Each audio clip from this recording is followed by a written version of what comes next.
अस्सलाम वालेकुम नाज़रीन। प्रोग्राम तवाना पाकिस्तान शायगान के साथ में मैं हूं आपका मेज़बान डॉक्टर आमिर महमूद। और नाज़रीन, आज हम मौजूद हैं नवाबों के शहर बहावलपुर में। बहुत पुरसकून सा शहर है और आज का जो मौजू गुफ्तगू है वो बहुत ही ज़्यादा मुनफरिद है। अब जोड़ों की बीमारी का जब भी जिक्र होता है तो हमारे जहन में जो पहली बात आती है वो ये कि एक बुज़ुर्ग होंगे और उनमें जोड़ों की ख़राबी होगी और जनाब वो तकलीफ़ से गुजर रहे होंगे।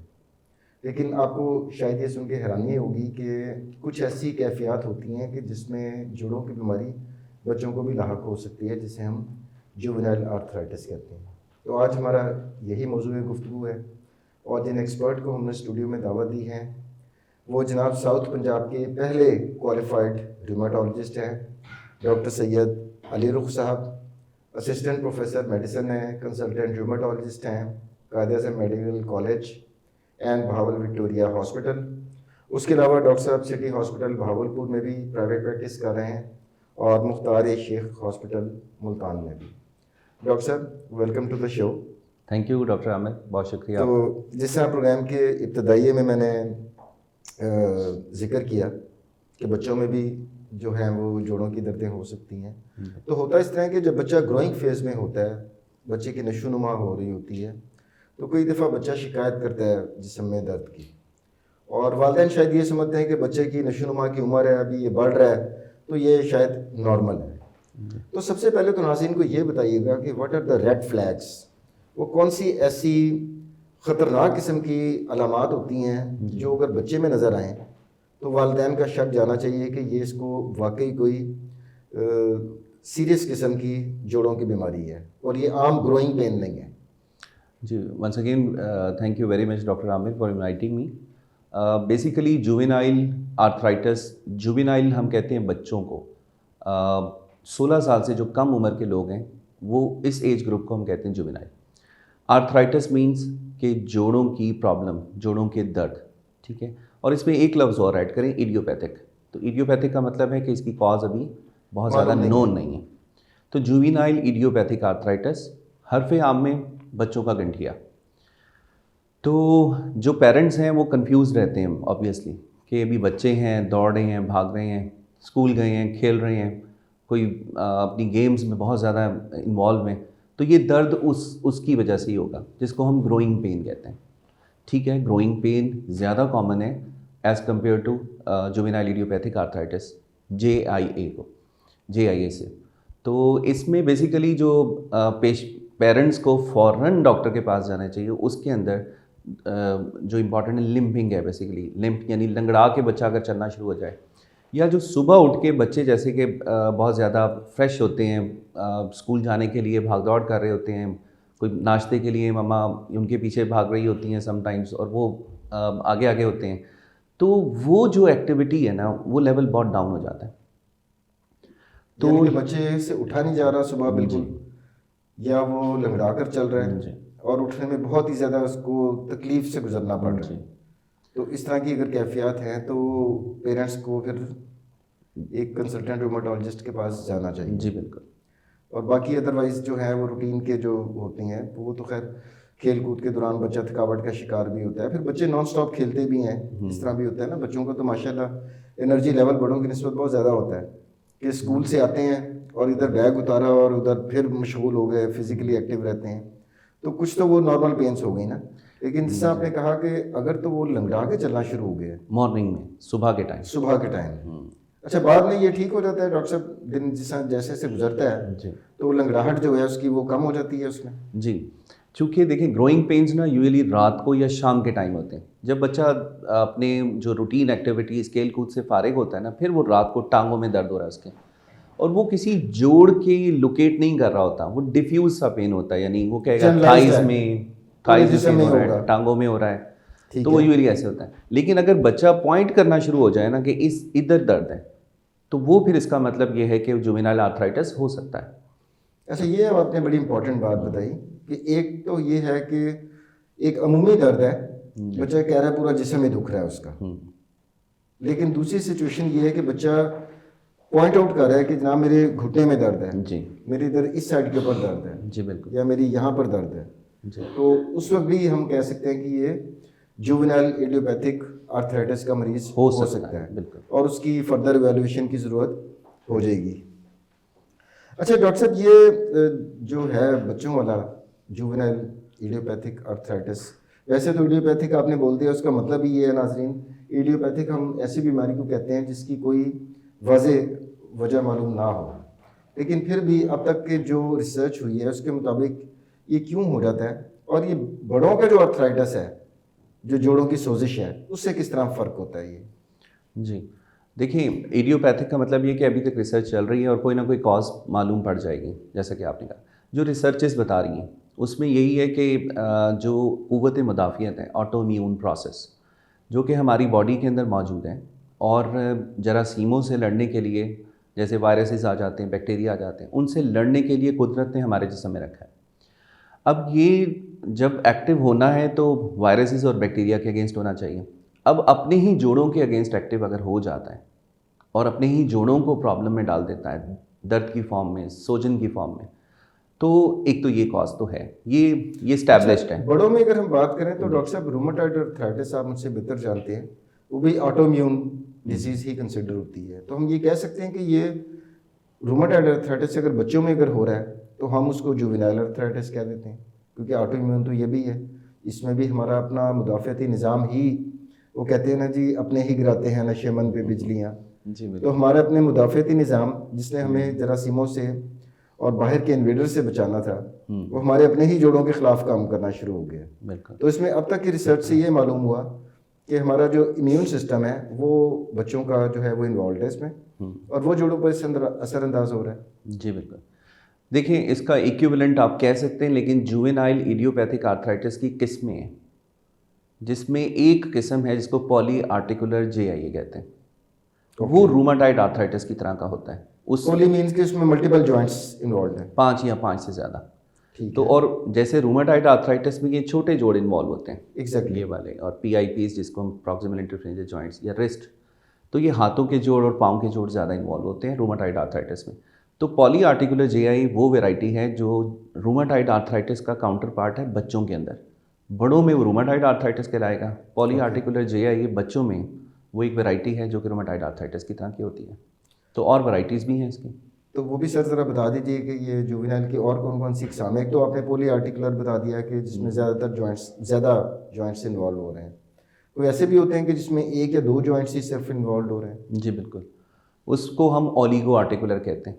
4 जॉइंट्स तक का इन्वॉल्व है, और मोस्ट कॉमन जो टाइप है ना, जो किस्म है वो यही है ओलिगो आर्टिकुलर JIA। तो उसमें 4 जॉइंट्स तक इन्वॉल्व होते हैं। जो 5 या 5 से ज़्यादा वो पॉली आर्टिकुलर कहलाता है। तो अराउंड 50% ऑफ दी पेशेंट्स जो हैं वो ओलिगो आर्टिकुलर होता है, और यूजुअली नी जॉइंट्स को इन्वॉल्व कर रहा होता है। अच्छा, यानी कि आधे जो मरीज़ हैं जुवेनाइल आर्थराइटिस के, उसमें घुटनों के जोड़ मुतासर होते हैं, और बाकी के जो हैं उसमें हो सकता है कि मुतअद्दिद जोड़ जो हैं वो इन्वॉल्व हो जाएं। जी। अच्छा डॉक्टर साहब, इसमें इसकी अब हम देखते हैं कि जिस डायबिटीज़ की अगर बात करें तो आजकल के जो स्टैट्स आ रहे हैं कि शायद हर 3 में से 1 शख्स जो है वो शुगर का शिकार हो जाएगा। तो हमारी उसमें स्पेशलिटी में भी हम स्टैटिस्टिक्स ज़रूर देखते हैं उसमें कि हमारे मुल्क की कितनी आबादी है और कितने बच्चों में ये हो रहा है। तो आपके कोई अदाद-ओ-शुमार हैं आपके पास के पाकिस्तान में जो जुवेनाइल इडियोपैथिक आर्थराइटिस है, इसमें कितने फ़ीसद बच्चे इससे मुतासर हैं इस वक्त? देखिए ये अभी पाकिस्तान की लोकल स्टडीज़ तो नहीं है, तो इसमें र्यूमेटोलॉजी इटसेल्फ एक न्यूअर फील्ड है पाकिस्तान में, नई स्पेशलिटी है। तो तकरीबन 2010 में ये स्टार्ट हुई है। तो और पीडियाट्रिक र्यूमेटोलॉजिस्ट तो बहुत ही कम होगा। हाँ जी, बहुत ही कम है। तो इसका मतलब तहकीक उस पर जारी है पाकिस्तान जी। में। और अगर हम चलें जो तरक्की याफ्ता ममालिक है उनके अगर अदाद-ओ-शुमार देखें तो उसमें कुछ परसेंटेज है हमारे पास के इतने 100 बच्चों में से या 1000 या 1 लाख बच्चों में से कितने बच्चे जुवेनाइल आर्थराइटिस का शिकार होते हैं? जी तकरीबन 150 से 200 के करीब 1 लाख में। 1 लाख में 150 से 200 बच्चे जो हैं वो जुवेनाइल आर्थराइटिस का शिकार। जो बाकी जोड़ों की प्रॉब्लम्स हैं उसमें और बहुत सारी टाइप्स हैं। जोड़ों के प्रॉब्लम्स होते हैं, लेकिन JIA जो है वो पर्टिकुलर मैंने आपको 200 के अराउंड कह दिया। जो बाकी इश्यूज़ हैं, रिकेट्स हैं, या आप देख लें इन्फेक्शियस प्रोसेसेस हैं, पोस्ट इन्फेक्शियस या रूमेटिक फीवर है, ये कॉमन है। तो बेसिकली जोड़ों के प्रॉब्लम सिर्फ JIA नहीं है, और भी बहुत सारी डिजीज़ हैं जिसके लिए आपको डॉक्टर की ज़रूरत पड़ती है। वो हिस्ट्री और एग्ज़ामिन करके कुछ टेस्ट की मदद से और कुछ अलामात की मदद से, तो वो हम एक डायग्नोज यानी अलामात और इन चीज़ों को इकट्ठा करके तशख़ीस बनाते हैं। तो JIA ज़रूरी नहीं कि जिसको जोड़ में दर्द है वो JIA होगा, और भी बहुत सारी प्रॉब्लम्स हो सकती हैं। अच्छा डॉक्टर साहब, आप और मैं तो चलिए डॉक्टर हैं, हमें पता है कि पीडियाट्रिक्स या बच्चों की हम मेडिकली हम जो उम्र होती है वो 16 साल तक की उम्र के लोगों को बच्चे कंसिडर करते हैं। लेकिन आम पब्लिक का ख्याल ये होता है कि 15-16 साल की उम्र में तो ये तो जवान है जनाब, ये तो बच्चा नहीं है। तो अगर हम मेडिकल डेफिनेशन के हवाले से बात करें तो 16 साल तक की उम्र के बच्चों में आपके एक्सपीरियंस में क्या आया है, किस उम्र के बच्चे आपके पास ज़्यादा आ रहे थे? जी, it's a very good question. ये वो बच्चे होते हैं जो बेचारे बहुत ज़्यादा इंटरेक्ट नहीं कर पाते। एक्टिव एज ग्रुप होती है 4 इयर्स 5 इयर्स, बस वो चलना शुरू करते हैं, माँ बाप यही समझते रह जाते हैं कि इनको ग्रोइंग पेन्स हैं, या जो लोकल डॉक्टर हैं वो भी यही समझते रह जाते हैं कि ये अभी चलना शुरू है, चोट लगी होगी, कोई गिर गया होगा, कोई ठोकर लग गई होगी, तो वो ट्रॉमा टॉडलर्स यानी कि टॉडलर्स रहते हैं इसमें। Exactly 5 years. अच्छा, लेकिन ये ज़रूरी नहीं है, कुछ जैसे ओलिगो आर्टिकुलर है वो 5 इयर्स तक प्रेजेंट कर जाता है, लड़कियों में ज़्यादा कॉमन है, बच्चियों में ज़्यादा कॉमन है। लेकिन पॉली आर्टिकुलर की एज है वो थोड़ी सी डिफरेंट है, वो 12 साल से ऊपर के बच्चे होते हैं जिनके अंदर पॉली आर्टिकुलर JIA होता है। तो ओलिगो आर्टिकुलर यूजुअली 5 साल। तो इसका मतलब स्कूल गोइंग में तो चलें फिर शायद इजीली डिटेक्ट पेरेंट्स भी कर लें, लेकिन अगर 4 साल 5 साल का बच्चा है और स्कूल में भी अभी नर्सरी प्री नर्सरी के अंदर ही बच्चा होगा, तो शायद मेरा ख्याल है वालिदैन तो गौर भी नहीं करते होंगे कि बच्चा जो है वो बच्चा खुद को बयान भी नहीं कर पा रहा अपनी तकलीफ़ को। कई दफ़ा ये भी एक प्रॉब्लम होती है कि बच्चा उस तरीके से प्रेजेंट नहीं करता। इस तरह ज़्यादा उम्र का जो बच्चा है या बड़ा जो है जो अपने अलामात बता सकता है, तो शायद ये भी एक रीज़न है कि पेरेंट्स से जो डॉक्टर के साथ कंसल्टेशन है वो डिले हो जाती है। जी बिल्कुल ऐसा ही है, बच्चा अपनी बीमारी को बता नहीं पाता और पेरेंट्स जो हैं वो यही समझते रहते हैं, समटाइम टीचर्स भी यही समझते रहते हैं। अगर 5 साल की उम्र में बच्चा स्कूल जाना शुरू हो जाए, चोट लगी होगी, तो इससे बड़ा कंफ्यूज करते हैं, ग्रोइंग पेन से बड़ा कंफ्यूज करते हैं। आजकल आपको पता है कि मीडिया या AI का दौर है, तो वो खुद भी देख लेते हैं, और उसमें भी अगर आप देखेंगे तो उसमें ग्रोइंग पेन्स बता रहे होंगे। हाँ, JIA भी अगर वो AI बता देती है तो फिर वो पढ़े लिखे पेरेंट्स हैं तो वो जल्दी आ जाते हैं, एज़ कम्पेयर टू जो गाँव या देहाती इलाकों में या बच्चे जिनके पढ़ नहीं रहे होते, या खुद पेरेंट्स जो हैं इतने ज़्यादा तालीम याफ्ता नहीं होते, वो ज़रा लेट रिपोर्ट करते हैं। अच्छा, इसमें एक और भी फैक्टर डॉक्टर साहब आता होगा कि स्कूल जाना जो होता है, हम सब उस स्टेज से गुजर कर आए हैं। शुरू में बच्चा जो है वो एडजस्ट करने की कोशिश कर रहा होता है ना, एक नई सिनेरियो के साथ, कि पहले वो घर पे रहता है, अब उसकी एक रूटीन बननी होती है कि सुबह इतने बजे उठना है, फिर आपने तैयार होकर नाश्ता करना है, नाश्ता करने के बाद आपने स्कूल जाना है। तो बच्चे शुरू में रेजिस्ट करते हैं, दैट इज़ क्वाइट नॉर्मल, तंग भी करते हैं माओ को। तो ये भी होता होगा ना कि कई दफ़ा पेरेंट्स समझते हैं कि शायद ये बच्चा जो है ना बस स्कूल जाने का दिल नहीं कर रहा और ये बहानेबाजियाँ लगा रहा है, जी मेरे जिस्म में दर्द हो रहा है, मुझसे उठा नहीं जा रहा। ये भी होता है वैसे? जी बिल्कुल, बच्चों में जिस तरह बड़ों में डिप्रेशन है, बड़ों में साइकोसिस है, इसी तरह बच्चों में भी एंग्जाइटी, डिप्रेशन, इस तरह की अलामात होती हैं। वो थोड़े बड़े बच्चे होते हैं, तो वो यूजुअली 10 साल 12 साल की उम्र के बच्चे होते हैं, और उनको पेरेंट्स ये समझते रहते हैं, जबकि वो जेन्युइन होते हैं। अच्छा, इसमें देखिए ना, अलामात की अगर हम बात करें तो जोड़ सूझते हैं। अगर जोड़ सूझा हुआ नज़र आ गया तो फिर तो पेरेंट्स इसको नहीं समझेंगे। हाँ, कुछ परसेंटेज बच्चों की ऐसी है जिसमें जोड़ सूझे हुए नज़र नहीं आते, वो इंटरनली पेन हो रहा होता है, ज़ाहिर कुछ नहीं नज़र आ रहा, बच्चा पेन की कंप्लेंट कर रहा है जी। और माँ बाप ये समझते हैं शायद ये बहानेबाजियाँ कर रहे हैं। जी। ये भी तो होता है ना। वहीं हमें पेशेंट्स डॉक्टर से रुजू करना चाहिए, एग्ज़ामिन कराना चाहिए, और डॉक्टर कुछ टेस्ट भी करवाएगा एग्ज़ामिनेशन के बाद। उन टेस्टों की मदद से हम उनको डिलीनिएट कर लेते हैं कि ये पेशेंट्स बहाने बच्चे कर रहे हैं या फिर जेन्युइनली प्रॉब्लम है, जिनके अंदर अलामात सोजन की फॉर्म में नहीं आ रही, सोजिश की फॉर्म में नहीं आ रही उसमें। अच्छा डॉक्टर साहब, हमारे मुल्क के अगर वैसे तो मसाइल के अंबार हैं अनफॉर्चुनेटली इस मुल्क में, अगर हम नैरो डाउन करें तो दो सबसे बड़े जो मसले हैं, एक तो नाख्वानदगी है, शरह ख्वानदगी बहुत कम है हमारे मुल्क की, और दूसरा गुर्बत। अभी दो फैक्टर हैं कि जहालत और गुर्बत दोनों अगर कपल हो जाएं तो बड़ा लिथल कम्बिनेशन बन जाता है। अब ये अलामात इस तरह के पेरेंट्स जो हैं ऑफ कोर्स वो इग्नोर भी कर रहे होंगे अपनी जहालत की वजह से, या अगर उन्हें मालूम भी होगा तो हो सकता है पैसे ना हो डॉक्टर के पास आने की।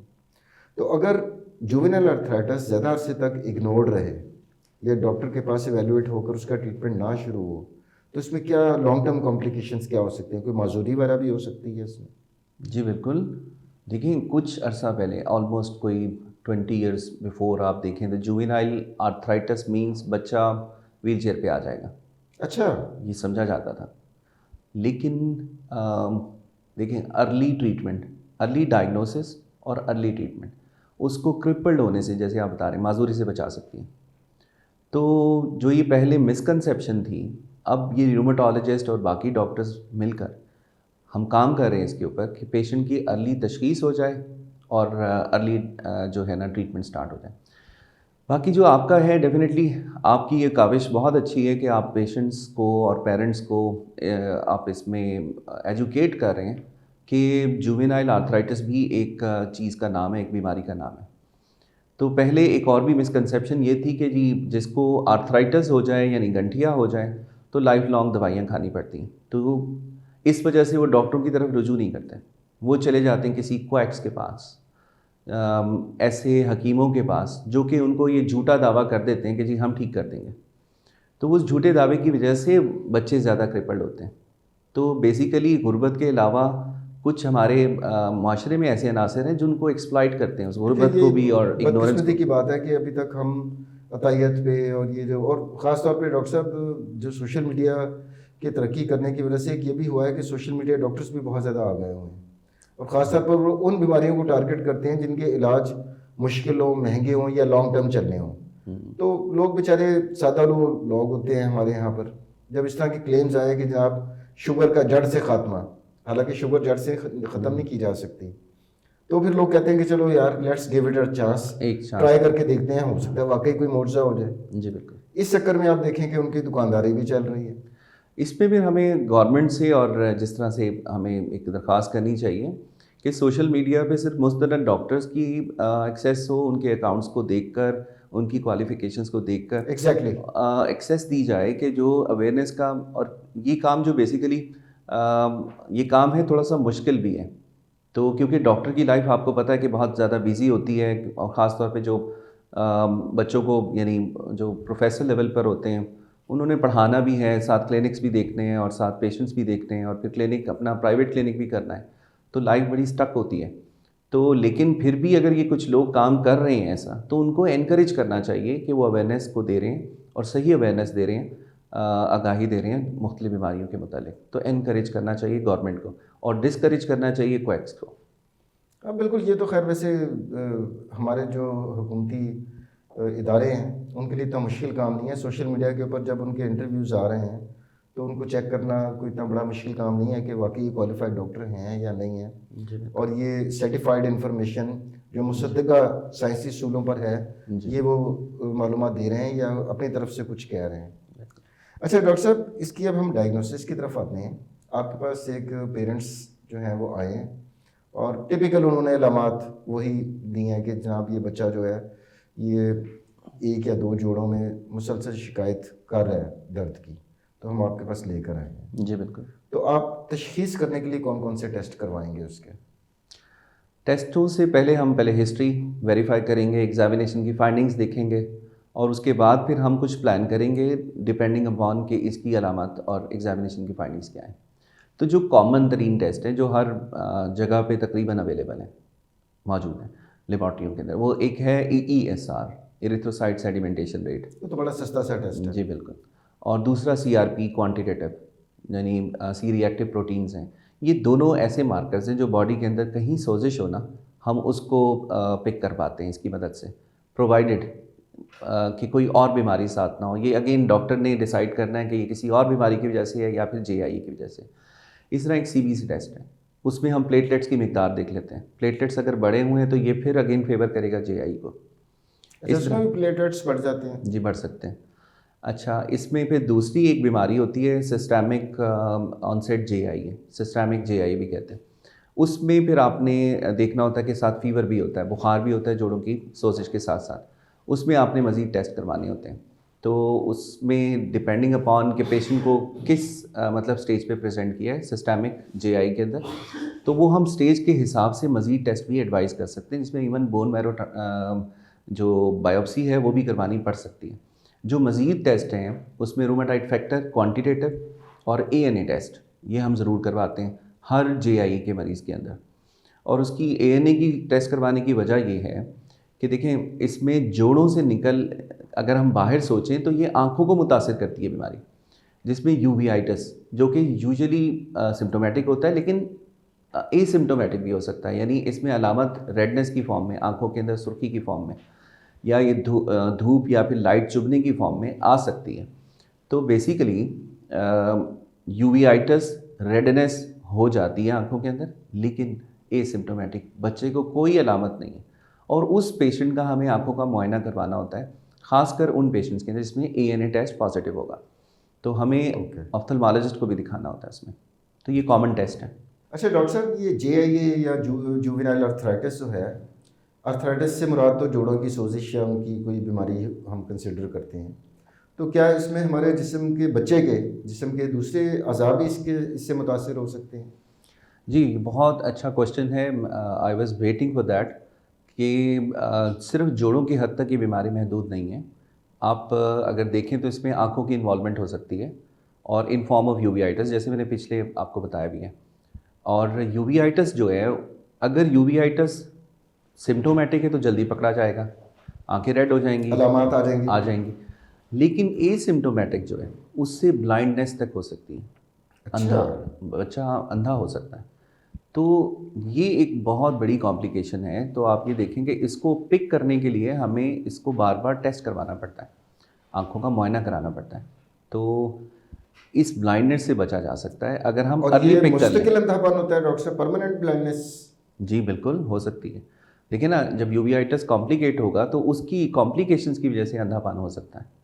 ठीक है, एक तो ये बहुत बड़ी कॉम्प्लिकेशन है। आंखों के ऊपर तो ये हो गया कि यूवियाइटिस हो गया, और दिल के ऊपर इसका असर हो सकता है, जैसे एओर्टिक रीगर्जिटेशन हम कहते हैं, एक वेल्व जो है हार्ट का वो ख़राब हो सकता है chronic long standing juvenile arthritis के अंदर। तीसरा जो है, ये जैसे सिस्टेमिक JIA एक किस्म है, सिस्टेमिक JIA एक किस्म है JIA की, उसमें जो है ना बोन मैरो सप्रेशन हो सकती है, और उस बोन मैरो सप्रेशन से प्लेटलेट्स बजाय कम हो जाएंगे, ESR जो बढ़ा हुआ था वो कम आना शुरू हो जाएगा, और पेशेंट के अंदर दाग धब्बे जिस्म के ऊपर बनना शुरू हो जाएंगे। प्लेटलेट्स कम हुए तो वो तो डॉक्टर साहब डेंगू वाली सिचुएशन बन गई ना, कि मिलती जुलती। हाँ जी, मल्टीपल हेमरेजेस भी शुरू हो सकते हैं उसमें, जिससे आपने कहा कि धब्बे तो वो मतलब स्किन के अंदर ब्लीडिंग्स वगैरह शुरू हो जाएंगी ना, वो भी हो सकती हैं बिल्कुल। ये सिस्टेमिक JIA की एक कॉम्प्लिकेशन है, अलामत भी हो सकती है और कॉम्प्लिकेशन भी हो सकती है। तो उसमें हमें फ़ौरन डिफरेंट टेस्ट कराने पड़ते हैं, और करवा के उसको as early as possible pick करना पड़ता है, और फिर उसकी ट्रीटमेंट करनी पड़ती है। अगर हम ट्रीट ना करें तो ये फिर डेथ वाली सिचुएशन भी हो सकती है। तो सादा अल्फाज में हम इसको इस तरह समझें कि जो जुवेनाइल अर्थराइटिस है वो सिर्फ जिस्मानी दर्दों की हद तक महदूद नहीं है, इसमें बड़ी खौफनाक किस्म की कॉम्प्लिकेशन, जिससे आप बता रहे हैं कि आँखों में अगर कॉम्प्लिकेशन हो गई तो वो फिर मुस्तकिल अंधापन भी बनाई भी जा सकती है बच्चे की। जी बिल्कुल। और दिल में वो तो बड़ी सीरियस कॉम्प्लिकेशन है, एओर्टिक रीगर्जिटेशन, जी, कि जो वॉल्व है वही मेल फंक्शन कर सकता है, ख़राब हो सकता है। और देखिए, इसकी जो एक किस्म है ना, जिसमें हम JSPA कहते हैं उसे, जुवेनाइल स्पॉन्डाइलो आर्थ्रोपैथी, इसमें स्पाइन की इन्वॉल्वमेंट होती है। रीढ़ की हड्डी भी मुतासिर जी। होगी? शुरू में बच्चे के जोड़ ही मुतासिर होंगे, और लेटर ऑन अगर आप इग्नोर करते रहें तो जोड़ के टेढ़े होने के साथ साथ स्पाइन यानी वर्टिब्रल कॉलम, ये जिसमें रीढ़ की हड्डी कहते हैं, उसके मुतासिर होने का चांस होता है। और होना क्या है फिर उसमें, जब वो उसका आर्थराइटिस होगा तो वो एनकाइलोज कर जाएगा। एनकाइलोज करने का मतलब है कि ऐसे वो मिल जाएगा, जुड़ जाएगा, और जुड़ने के बाद बच्चा जो है वो अपनी गर्दन को भी नहीं हिला पाएगा, कमर को भी नहीं हिला पाएगा, और जो उसकी मूवमेंट्स है रिस्ट्रिक्ट हो जाएंगे बिल्कुल ही। तो ये तो डॉक्टर साहब बच्चा माजूरी की तरफ जा रहा है। जी, माजूरी की तरफ जा रहा है, क्योंकि अगर फ्लेक्सिबिलिटी नहीं होगी उसकी रीढ़ की हड्डी में तो वो तो ज़िंदगी के रोज़मर्रा के मामलात भी नहीं कर सकेगा। जी बिल्कुल नहीं कर पाएगा। इसीलिए कमर दर्द अगर किसी बच्चे को है या गर्दन में दर्द है, इसको इग्नोर ना करें। आप इसको इग्नोर मत करें, फौरी डॉक्टर को दिखाएं। गर्दन में दर्द और कमर में दर्द बच्चों को नहीं होना चाहिए, अगर हो रहा है तो फ़ौरन डॉक्टर से रुजू करें। नाज़रीन, डॉक्टर अहमद की जो डॉक्टर अली की जो ये वाली बात है बहुत ही ज़्यादा इम्पॉर्टेंट है कि बच्चों में अगर कोई बच्चा शिकायत कर रहा है कमर में या गर्दन के अंदर दर्द की, तो इसको कभी भी लाइट ना लें, नज़रअंदाज ना करें, बल्कि इसको एवेलुएट करवा लें। क्योंकि आमतौर पर ये कमर के दर्द या गर्दन या मोहरों की जो दर्दें हैं, ये आमतौर पर बड़ी उम्र के लोगों में होती हैं, बच्चों में ये आमतौर पर नहीं हो रही, नहीं देखी जाती। तो अगर हो रही हैं तो फिर ये ना समझें कि बच्चा कुछ बहानेबाजी कर रहा है, उसको ज़रूर कंसल्टेंट रूमेटोलॉजिस्ट से जो है वो कंसल्ट करें, मशावरत ज़रूर करें। अच्छा डॉक्टर साहब, अब हम इसके इलाज की तरफ आते हैं जी। काफ़ी वैसे खौफनाक इसकी जिसे कहते हैं रेमिफिकेशन या पेचीदगियाँ हो सकती हैं। तो प्रोग्राम का करने का मकसद भी ये है कि लोग इसको लाइट ना लें, एक दफ़ा मशावरत करने से बहुत बेहतरी हो सकती है। इलाज क्या क्या इसमें डॉक्टर साहब अवेलेबल है हमारे पास? देखिए, सादे इलाज से एक हाई फाई किस्म की दवाइयाँ तक मौजूद हैं पाकिस्तान में। तो हम पाकिस्तान के पर्सपेक्टिव से ही बात कर रहे हैं। तो इसमें पेन किलर्स जिसको लोग कहते हैं, हम पेन किलर्स कहना पसंद नहीं करते उन्हें, हम एनसेड्स कहते हैं, non steroidal anti inflammatory drugs. क्योंकि इनको पेन किलर्स कहना फिर ऐसे ही है कि आप पेशेंट के हाथ में फिर अगेन से दोबारा से उसको ये राइट दे रहे हैं कि वो अपना इलाज खुद कर ले। तो these are not pain killers, these are a group of the drugs medicine जिसको हम एनसेड्स कहते हैं। तो एनसेड्स हम दे सकते हैं, फिर हम रीवैल्यूएट करते हैं। अगर एक या दो जोड़ खाने वाली अद्वियात या इंजेक्शन की शक्ल में अद्वियात भी दे सकते हैं? जी, दिया जा सकते हैं। अच्छा, उसके अलावा डॉक्टर साहब? तो इसके अलावा हमारे पास डीमार्ड्स हैं। हम डीमार्ड्स उनको कहते हैं डिजीज़ मॉडिफायर्स, कि जो डिज़ीज़ को मॉडिफाई करते हैं और बीमारी की नोयत को जो है वो तब्दील करते हैं और उसकी जो शिद्दत है उसको कम करके उसको रेमिशन में लेके जाते हैं, यानी उस बीमारी को सुला देते हैं। तो हम डिज़ीज़ मॉडिफायर देते हैं। अब डिज़ीज़ मॉडिफायर भी दो तरह के होते हैं, एक तो है गोलियों की शक्ल के अंदर और कुछ इंजेक्शन्स की शक्ल के अंदर भी है। तो दोनों का मतलब ये नहीं है कि पहले हम दवाइयाँ गोलियाँ देंगे, हम शुरू में भी जो इंजेक्टेबल पे दे सकते हैं, वो मरीज़ की जो अलामात हैं या कॉम्प्लिकेशंस हैं उसको देख के हमने चलना है। तो एक ग्रुप और भी है जिस पे मैं थोड़ा सा हाईलाइट करूं कि उसमें लोग समझते हैं जी स्टेरॉइड्स जो हैं वो अगर किसी को हमने दे दिए कुछ अरसे के लिए तो खुदा ना ख्वास्ता कि बच्चे के साथ जो है ना पता नहीं क्या होने जा रहा है। क्योंकि स्टेरॉइड्स के लिए मिथ्स हैं बहुत सारे कि जी गुर्दे फेल कर देती है, ये जी दिल की बीमारियां कर देती है, जिगर को फेल कर देती है या हड्डियों को मुतासर। देखिए साइड इफ़ेक्ट्स तो हर ड्रग के, इवन पैरासीटामॉल के भी बिल्कुल लिवर के ऊपर इफेक्ट करती है अगर बहुत ज़्यादा मिकदार में खा लें हम। जी बिल्कुल। तो इसमें देखिए स्टेरॉइड्स हम देते हैं कुछ टाइम के लिए और हमारी कोशिश यही होती है कि हम जल्द अज जल्द इन दवाइयों को हटा लें। अब जो पेरीफ्री के अंदर यानी क्वैक्स कर रहे हैं वो माजून या उस कैप्सूल कुश्ते हैं जी, कुश्ते भी होते हैं और वो उसी तरह हैवी मेटल्स भी पीस बना रहे हैं और ख़ुद ही डिस्पेंस कर रहे हैं, दवाइयाँ आपस में भी मिल रही हैं। जी एग्जैक्टली, पता नहीं क्या कुछ बन रहा है उसका, ड्रग इंट्रैक्शंस भी होते। तो वो बेसिकली स्टेरॉइड का सहारा ले रहे होते हैं। जब हमारे पास मरीज़ आता है ना तो वो बहुत जगहों से बेचारा परेशान होकर हमारे पास हम तक पहुंचता है, क्योंकि डायरेक्ट रिमेटोलॉजिस्ट तक नहीं पेशेंट की रसाई, क्योंकि ये चंद हैं लोग रिमेटोलॉजिस्ट। ये स्पेशलिटी में डॉक्टर्स भी बहुत कम है ना। तो इसमें फिर जब तक हमारे पास पहुंचता है उस वक्त तक उसकी जो side effect of the steroids हैं वो वाकई बेचारे में बच्चे में आए हुए होते हैं। तो हम ये कहते हैं कि इसको इनिशियली हम देते हैं, उसके बाद हम इसको हटा लेते हैं। और जो डीमार्ड्स मैंने बोले हैं डिजीज़ मॉडिफायर, उस पर हम लॉन्ग टर्म के लिए लेके चलते हैं। तो कुछ सालों में ये रेमिशन यानी 1.5 साल भी लग सकता है, 2 साल भी लग सकते हैं। तो इतना पीरियड आप हम पेशेंट को कहते हैं अपना माइंड बना लें कि इतना दिन तो इतना अरसा तो दवाई चलेगी। उसके बाद हम इसको टेपर करेंगे। टेपर का मतलब ये है कि थोड़ी थोड़ी करके ख़त्म करने की कोशिश करेंगे, थोड़ा थोड़ा हटाएंगे। तो वो हटा के फिर हम देखते हैं बच्चा रेमिशन में रहता है कि नहीं रहता। तो वो अगर रेमिशन में रहता है तो अल्हम्दुलिल्लाह बहुत अच्छी बात है, और अगर नहीं रहता तो हमारे पास और ग्रुप ऑफ ड्रग्स हैं, हम यूज़ कर सकते हैं उन्हें। तो पेशेंट का माइंड क्लियर होना चाहिए कि इसमें थोड़ा सा टाइम लग सकता है रेमिशन में जाने में। तो और एक और सर मिसकंसेप्शन ये है कि जी सारी ज़िंदगी दवाई खानी पड़ेगी। तो मैं यही कहूँगा कि सारी ज़िंदगी नहीं दवाई खानी पड़ती। ये रिलैप्सिंग एंड रिमिटिंग डिजीज़ हैं।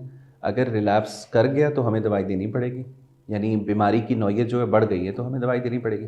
अगर रिमिट कर गई है तो हम दवाई को हटा लेते हैं और ख़त्म भी हो जाती हैं। पेशेंट रेमिशन में रहकर अपनी ज़िंदगी नॉर्मल अंदाज में गुजार सकता है। जी वो इसी तरह ही है ना डॉक्टर साहब। अब सर दर्द होता है तो आप हर रोज़ तो दवाई नहीं खाते हैं, जब सर दर्द होता है उसी वक्त खाएँगे। तो ये बिल्कुल उसी तरह की सादा सी बात है कि जब बीमारी की शिद्दत ज़्यादा हुई है तब आपने अद्वियात दे दी, और जब शिद्दत उसकी कम हो गई या ख़त्म हो गई तो आपने दवाइयाँ रोक दी। नहीं सर, इसमें एक थोड़ा सा है कि रोकना एकदम से नहीं है, हमें Taper off आहिस्ता आहिस्ता करना टेपर होगा। डाउन करना है। जी, बिल्कुल, वो ये तो। कॉन्सेप्ट पेशेंट्स ऐसे ही करते हैं, जैसे ही ठीक हुए वो आना अचानक ही ही छोड़ बंद कर जाते देते हैं, बिल्कुल। आना ही छोड़ जाते हैं। और स्टीरॉइड्स भी इवन कि आपको टेपर ऑफ करने होते हैं, टेपर ऑफ आहिस्ता आहिस्ता उसकी डोज ख़त्म करनी होती है। तो कहने का मतलब ये है कि वो जो कॉन्सेप्ट है लोगों के जहन में गलत फहमी है कि जनाब सारी ज़िंदगी बच्चा दवाइयों पे लग गया है, वो नहीं है, वो नहीं। वो नहीं है। अच्छा डॉक्टर साहब, अब हम प्रोग्राम के अख्ताम की तरफ बढ़ रहे हैं। मैं चाहूँगा कि हमारे वो नाज़रीन जो ख़ासतौर पर पेरेंट्स हैं, इस प्रोग्राम को देख रहे हैं, तो उनको आप इस मौजू के हवाले से बड़ा शॉर्ट क्रिस्प सा क्या मैसेज देना चाहेंगे जुवेनाइल इडियोपैथिक आर्थराइटिस के हवाले से, प्लीज़। मेरा पैगाम पेरेंट्स के लिए तो यही है कि जितना जल्द हो सके बच्चे की तशख़ीस करवाएं। तशख़ीस करवाने के बाद उसकी जल्द अज़ जल्द दवाइयाँ शुरू करवाएं, ताकि हम बच्चे की बीमारी को बेहतर अंदाज में कंट्रोल कर सकें, और उसको कंट्रोल करने के बाद हम इस पोजीशन में पहुंच जाएं बीइंग डॉक्टर कि हम उसकी दवाइयों को थोड़ा थोड़ा करके हटा पाएँ, और बच्चे को ज़िंदगी के अंदर वो परेशानियां लाहक ना हो जो दवाइयाँ ना देने से होती हैं। जैसे माजूरी हो गया, हम उसे बचा सकते हैं, हम उसकी आंखों को बचा सकते हैं, हम उसके दिल को बचा सकते हैं। और जैसे सिस्टमिक JI है, उसकी वजह से जो बोन मैरो सप्रेशन होती है, हम उसको बचा सकते हैं। तो वो बच्चा अपनी ज़िंदगी नॉर्मल अंदाज में जी सकता है। मैसेज सिर्फ यही है कि जल्द अज़ जल्द ट्रीटमेंट कराएं और जल्द अज़ जल्द डायग्नोसिस बनवाएं। बहुत शुक्रिया। आखिर में नाज़रीन, मैं डॉक्टर सैयद अली रुख का तहे दिल से मशकूर हूँ कि इस इंतहाई मुनफरिद मौजू के ऊपर उन्होंने इतनी मुफीद मालूमात इतने सादा तरीके से आप तक पहुँचाई। अगले प्रोग्राम तक के लिए डॉक्टर आमिर को इजाज़त दीजिए। अल्लाह हाफ़िज़।